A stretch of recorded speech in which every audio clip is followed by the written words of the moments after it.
بسم اللہ الرحمن الرحیم۔ السلام علیکم۔ امیر المومنین حضرت عمر ابن خطاب اپنی خلافت کے دنوں میں مسجد کے صحن میں بیٹھ جاتے تھے اور لوگوں کی ضرورتوں اور شکایتوں کو سنتے تھے۔ ہر صوبے کے عامل گورنر سے ان کے علاقے کی مکمل رودات منگواتے تھے۔ سفر میں ہوتے تو راہ چلتوں سے حال معلوم کرتے تھے۔ رات کو مدینہ منورہ کی گلی کوچوں اور بازاروں میں گشت لگا کر وہاں کے رہنے والوں کی خبر گیری کرتے تھے۔ ایک رات آپ معمول کے مطابق حضرت ابن عباس کو ساتھ لیے مدینہ منورہ کی گلیوں کا گشت لگا رہے تھے۔ رات کافی ہو چکی تھی، مکانوں اور خیموں کی روشنیاں گل ہو چکی تھیں۔ مدینہ منورہ کے باشندے گہری نیند سو چکے تھے، مگر ایک پھٹے پرانے خیمے میں ابھی تک چراغ ٹمٹما رہا تھا اور دو عورتوں کی باتیں کرنے کی آواز آ رہی تھی۔ ان عورتوں میں ایک ماں تھی اور دوسری اس کی بیٹی۔ ماں بیٹی سے کہہ رہی تھی، دودھ بیچ کر جو پیسے تو لاتی ہے وہ اتنے کم ہوتے ہیں کہ گھر کا خرچہ بڑی تنگی ترشی سے چلتا ہے۔ میں جب تیری عمر کی تھی تو دودھ میں پانی ملایا کرتی تھی اور بڑے آرام اور آسائش سے گزر بسر ہوتی تھی۔ بیٹی میری مان اور صبح سے دودھ میں پانی ملانا شروع کر دے، 4 پیسے زیادہ آئیں گے تو گھر کی حالت تو سدھرے گی۔ بیٹی ماں کو ٹوکتے ہوئے بولی۔ ماں کو سمجھانے کے انداز میں کہنا شروع کیا، اماں جب تم دودھ میں پانی کی ملاوٹ کرتی تھیں اس وقت تم مسلمان نہیں تھیں۔ الحمدللہ اب ہم مسلمان ہیں، لہٰذا ہم دودھ میں پانی نہیں ملا سکتے۔ ماں بولی، آخر اس میں حرج ہی کیا ہے؟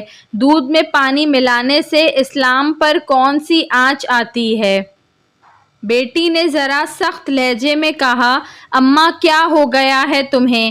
کیا تم بھول گئی ہو کہ ہمارے خلیفہ حضرت عمر رضی اللہ تعالیٰ عنہ کی ہدایت ہے کہ دودھ میں پانی قطعی نہ ملایا جائے؟ ماں نے جواب دیا، ارے نیک بخت، کیا خلیفہ نہیں جانتے کہ ہم جیسے غریب اگر دودھ میں پانی ملا کر نہ بیچیں گے تو دونوں وقت کی روٹی کیسے حاصل کریں گے؟ بیٹی نے اپنا فیصلہ سناتے ہوئے کہا، میری اس طرح حاصل کی ہوئی روٹی حلال رزق نہیں۔ میں مسلمان ہوں اور کوئی ایسا کام نہیں کروں گی جو خلیفہ کی ہدایت کے خلاف ہو اور اسلامی تعلیمات کی منافی ہو۔ ماں نے فیصلہ کن انداز میں بیٹی کو سمجھانا چاہا، پگلی کہیں کی، یہاں کون سے خلیفہ بیٹھے ہمیں دیکھ رہے ہیں، انہیں تو کانوں کان خبر تک نہیں ہوگی۔ اب تم سو جاؤ، صبح سویرے میں دودھ میں پانی ملاؤں گی۔ تو میرے پیاروں، بیٹی تڑپ کر کہنے لگی، نہ اماں نہ، خلیفہ نہیں دیکھ رہے ہیں تو کیا ہوا، اللہ تو دیکھ رہا ہے۔ دوستوں، اب اس کے بعد خیمے میں خاموشی چھا گئی، چراغ بجھا دیا گیا اور ماں اور بیٹی بستر پر لیٹ گئیں۔ دوسرے دن صبح ہوتے ہی امیر المومنین حضرت عمر نے اس لڑکی کے گھر ایک شخص کو دودھ خریدنے کے لیے بھیجا۔ دودھ کا معائنہ کیا، دودھ خالص تھا، اس میں پانی کی ملاوٹ قطعی نہیں تھی۔ حضرت عمر نے اپنے رات کے ساتھی حضرت ابن عباس سے دریافت کیا کہ ایسی نیک کردار اور اللہ سے ڈرنے والی مسلمان لڑکی کے لیے کیا انعام ہونا چاہیے؟ حضرت ابن عباس نے رائے دی کہ اسے کم از کم 1000 درہم انعام دیے جائیں۔ حضرت عمر رضی اللہ تعالیٰ عنہ نے حضرت ابن عباس کو مخاطب کرتے ہوئے فرمایا، ایسی نیک خصلت اور پاک سیرت لڑکی کی ایمانداری کو سکوں میں نہیں تولا جا سکتا۔ میں تو اس لڑکی کو ایسا انعام دینا چاہتا ہوں جو اس کے شایان شان ہو۔ ماں اور بیٹی کو دربار خلافت میں طلب کیا گیا۔ رات کا واقعہ دہرایا گیا۔ ماں کے چہرے پر ہوائیاں اڑنے لگیں اور بیٹی کا چہرہ صداقت کے نور سے جگمگا اٹھا۔ حضرت عمر رضی اللہ تعالیٰ عنہ نے لڑکی کو مخاطب کرتے ہوئے کہا، اسلام کو تم جیسی بیٹیوں کی ضرورت ہے۔ مسلمانوں کا خلیفہ ہونے کی حیثیت سے میری خواہش ہے کہ میں تمہیں اپنی بیٹی بنا لوں۔ حضرت عمر رضی اللہ تعالیٰ عنہ کے دو بڑے فرزند حضرت عبداللہ اور حضرت عبد الرحمن کی شادی ہو چکی تھی، مگر آپ کے تیسرے فرزند حضرت عاصم کی شادی نہیں ہوئی تھی۔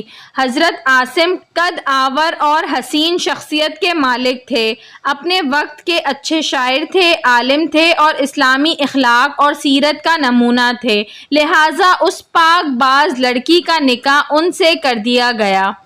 خلفائے راشدین یعنی حضرت ابو بکر، حضرت عمر فاروق، حضرت عثمان غنی اور حضرت علی کرم اللہ وجہ کے بعد اگر کوئی خلیفہ مذہب کی مجسم تصویر تھا تو وہ حضرت عمر بن عبدالعزیز تھے، اور آپ اسی صاحب کردار، نیک سیرت اور دودھ میں پانی نہ ملانے والی خاتون کے نور سے تھے۔ ویڈیو پسند آئی ہو تو اس کو ضرور لائک کریے گا، اور ایسی مزید اچھی ویڈیوز دیکھنے کے لیے میرے چینل اردو کہانی گھر کو سبسکرائب کر لیجئے۔ Thanks for watching. اللہ حافظ۔